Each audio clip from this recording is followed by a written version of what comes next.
This audiobook has been brought to you by Dreadable. This recording is a gift of appreciation to those who helped raise $20,870 for the Starlight Foundation. It was the $6,000 stretch goal that we far surpassed. Thank you to everyone involved. Those funds have helped 7,179, if not more, critically ill children and teens. In times of darkness and fear, your support has helped the Starlight Foundation bring light, laughter, and love to those who need it most. Thank you. This book is public domain and part of Project Gutenberg. Alice in Wonderland. Written by Lewis Carroll. Narrated by Josh Leong, the dreaded GM. Chapter 1. Down the Rabbit Hole. Alice was beginning to get very tired of sitting by her sister on the bank and having nothing to do. Once or twice she had peeped into the book her sister was reading, but it had no pictures or conversations in it. And what is the use of a book, thought Alice, without pictures or conversation? So she was considering in her own mind, as well as she could, for the hot day made her feel very sleepy and stupid, whether the pleasure of making a daisy chain would be worth the trouble of getting up and picking the daisies. When suddenly, a white rabbit with pink eyes ran close by her. There was nothing so very remarkable in that, nor did Alice think it so very much out of the way to hear the rabbit say to itself, Oh dear, I shall be late." When she thought it over afterwards, it occurred to her that she ought to have wondered at this, but at the time, it all seemed quite natural. But when the rabbit actually took a watch out of its waistcoat pocket and looked at it, and then hurried on, Alice started to her feet, for it flashed across her mind that she had never before seen a rabbit with either a waistcoat pocket or a watch to take out of it, and burning with curiosity, she ran across the field after it, and fortunately was just in time to see it pop down a large rabbit hole under the hedge. In another moment, down went Alice after it, never once considering how in the world she was going to get out again. The rabbit hole went straight on like a tunnel for some way, and then dipped suddenly down, so suddenly that Alice had not a moment to think about stopping herself before she found herself falling down a very deep well. Either the well was very deep, or she fell very slowly, for she had plenty of time as she went down to look about her and to wonder what was going to happen next. First, she tried to look down and make out what she was coming to, but it was too dark to see anything. Then she looked at the sides of the well and noticed that they were filled with cupboards and bookshelves. Here and there she saw maps and pictures hung upon pegs. She took down a jar from one of the shelves as she passed. It was labeled orange marmalade, but to her great disappointment, it was empty. She did not like to drop the jar for fear of killing somebody, so she managed to put it into one of the cupboards as she fell past it. Well, thought Alice to herself, after such a fall as this, I shall think nothing of tumbling downstairs. How brave they'll all think me at home. Why, I wouldn't say anything about it, even if I fell off the top of the house. Which was very likely true. Down, down, down. Would the fall never come to an end? I wonder how many miles I've fallen by this time, she said aloud. I must be getting somewhere near the center of the earth. Let me see. That would be 4,000 miles down, I think. For you see, Alice had learnt several things of this sort in her lessons in the schoolroom, and though this was not a very good opportunity for showing off her knowledge, as there was no one to listen to her, still it was good practice to say it over. Yes, that's about the right distance, but I wonder what latitude or longitude I've got to. Alice had no idea what latitude was, or longitude either, but thought they were nice grand words to say. Presently, she began again. I wonder if I shall fall right through the earth. How funny it would all seem to come out among the people that walk with their heads downward.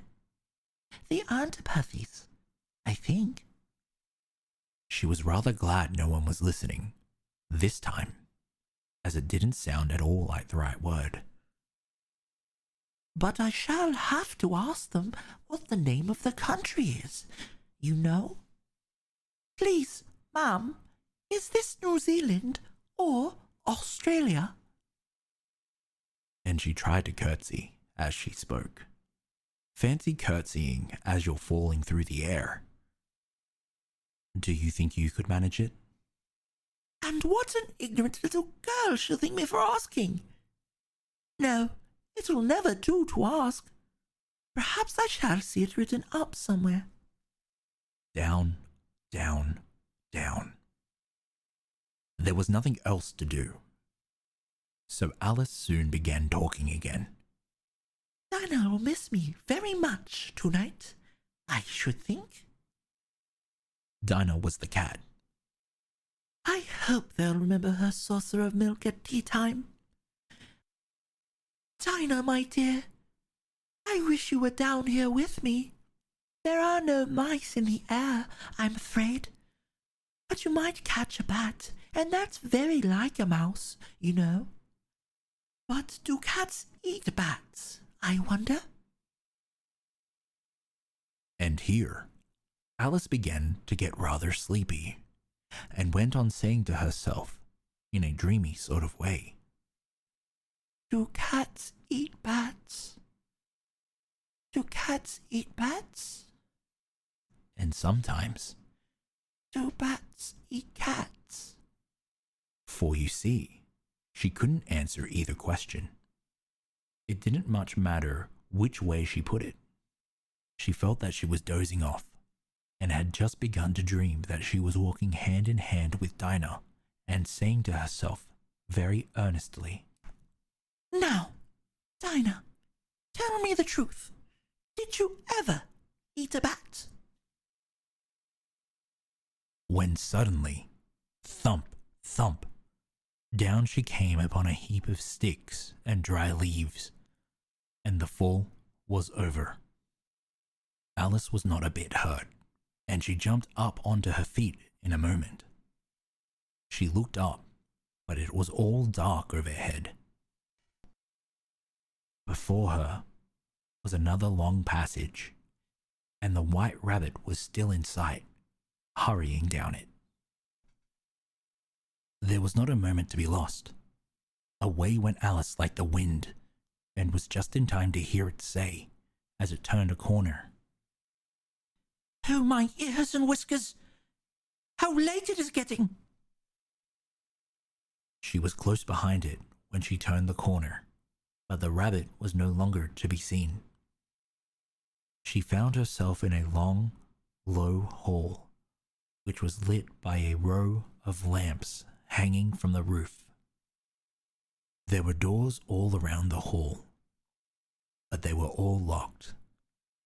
And when Alice had been all the way down one side and up the other, trying every door, she walked sadly down the middle, wondering how she was ever to get out again.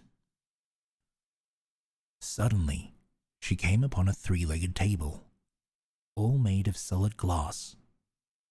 There was nothing on it except a tiny golden key, and Alice's first thought was that it might belong to one of the doors of the hall. But alas, either the locks were too large or the key was too small. But at any rate, it would not open any of them. However, on the second time round, she came upon a low curtain that she had not noticed before, and behind it was a little door about 15 inches high. She tried the little golden key in the lock, and to her great delight, it fitted. Alice opened the door and found that it led into a small passage, not much larger than a rat hole. she knelt down and looked along the passage into the loveliest garden you ever saw. How she longed to get out of that dark hall and wander about among those beds of bright flowers and those cool fountains. But she could not even get her head through the doorway. And even if my head would go through, thought poor Alice, it would be very little use without my shoulders. Oh, how I wish I could shut up like a telescope. I think I could, if I only know how to begin. For you see, so many out-of-the-way things had happened lately that Alice had begun to think that very few things indeed were really impossible. There seemed to be no use waiting by the little door, so she went back to the table, half hoping she might find another key on it, or at any rate, a book of rules for shutting people up like telescopes. This time, she found a little bottle on it. Which certainly wasn't here before, said Alice, and around the neck of the bottle was a paper label with the words, "Drink me," beautifully printed on it in large letters. It was all very well to say "drink me," but the wise little Alice was not going to do that in a hurry.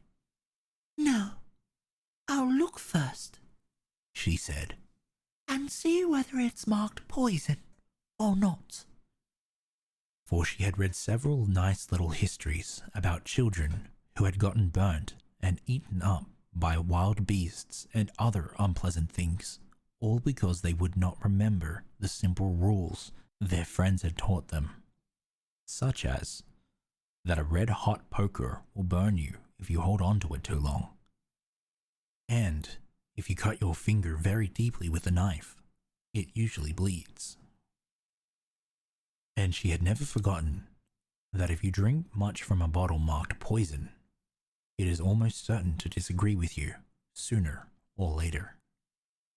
However, this bottle was not marked poison, so Alice ventured to taste it, and finding it very nice, it had in fact a sort of mixed flavor of cherry tart, custard, pineapple, roast turkey, toffee, and hot buttered toast.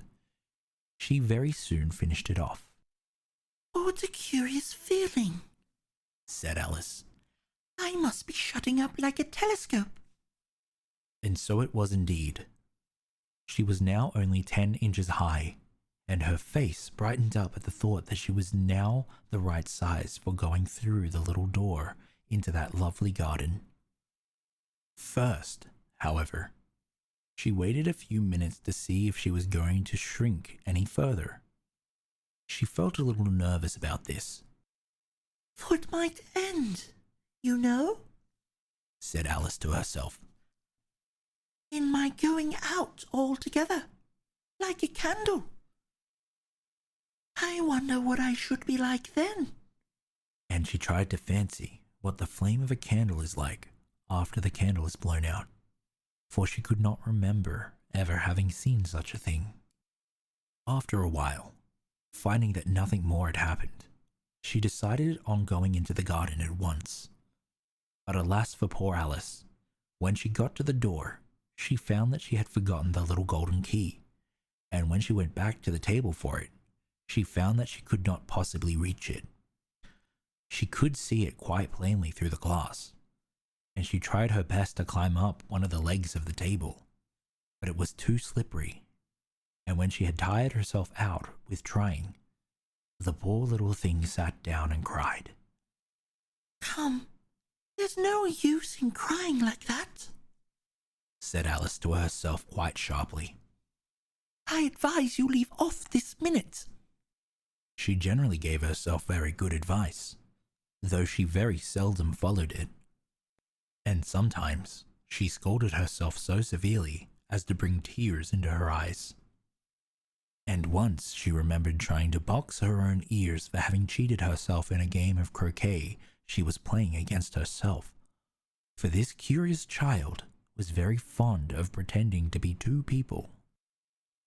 But it's no use now, thought poor Alice.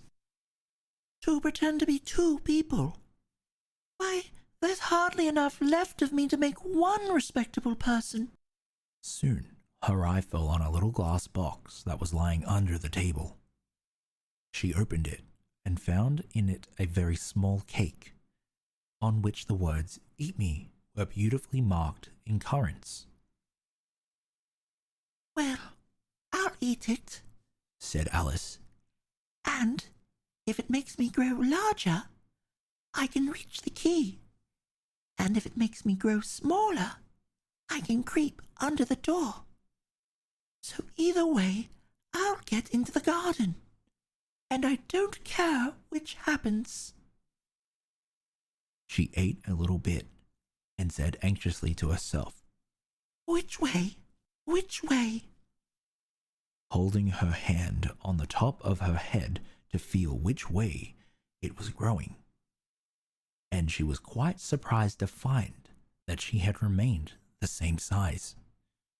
To be sure, this generally happens when one eats cake, but Alice had got so much into the way of expecting nothing but out of the way things to happen, that it seemed quite dull and stupid for life to go on in the common way. So she set to work and very soon finished off the cake.